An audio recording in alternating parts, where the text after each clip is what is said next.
خلص. يلا. رش المية. لا تراوح.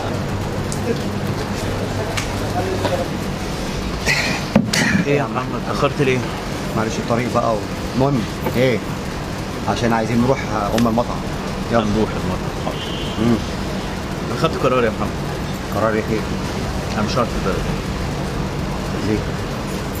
ماليش حد اقعد معاه، خلاص خلص الموضوع. بعد الدرس اللي خدته ده اتعلمت كتير قوي. بالعكس، حد. امال انا ايه؟ مالكش حد، امال انا مين؟ اخويا. انت بتقول انا ماليش حد وتعلمت درس. ابويا مات. يلا نروح يلا نروح المطعم. يلا. سامح محمد. نعم. بقول لك ايه؟ نعم. رش الميه ايه؟ اعدائه طبعا. لا رش الميه. تراوح يا ابني.